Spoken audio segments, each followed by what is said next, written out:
Hello à tous, j'espère que vous allez bien. J'ai le plaisir de vous retrouver dans le cadre de cette vidéo où je vais vous partager une partie de mon histoire.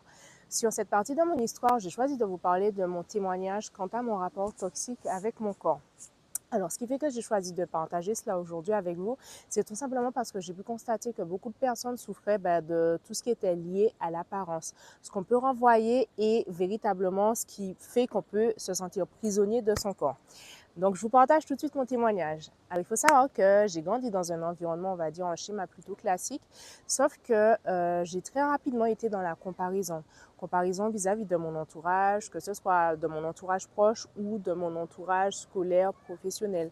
Et c'est vrai que c'est ce qui a pu alimenter une certaine toxicité dans la mesure où forcément je ne me sentais pas à l'aise, je ne me sentais pas rentrer dans le moule, rentrer dans les cases.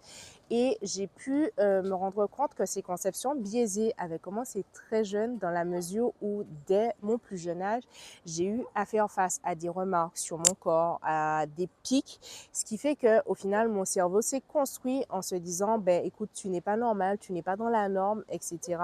Et ça a duré durant plusieurs années, ce qui, au final, m'a créé pas mal de chamboulements dans la mesure où j'ai commencé à entrer dans une spirale infernale de régime pour essayer justement de me conformer à la norme, de rentrer dans le moule et d'être acceptée selon moi en fait.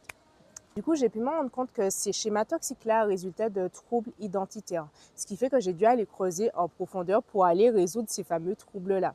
Ce travail-là, je l'ai fait à l'aube de ma trentaine parce que j'en ai eu littéralement marre de me battre avec mon corps. Donc, j'ai dû accepter de me faire aider en libérant la parole. C'est vraiment ça qui a été le chemin, le déclic pour me mener à la guérison, dans la mesure où ça m'a permis de prendre conscience de comment est-ce que je fonctionnais et identifier justement les différents troubles comportementaux que je pouvais avoir et dans quel cas ils se présentaient. Et c'est véritablement ce chemin-là, ce pas-là qui m'a permis d'aller vers la guérison et de comprendre à quel point libérer la parole libère tout simplement. Donc, je ne me sens plus prisonnière aujourd'hui de ce corps.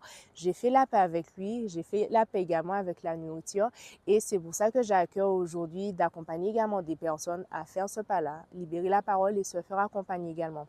Donc, si ce témoignage te parle et tu souhaites te faire accompagner, en savoir plus sur mon accompagnement, n'hésite pas à me contacter. Merci pour ton attention et je te dis à bientôt.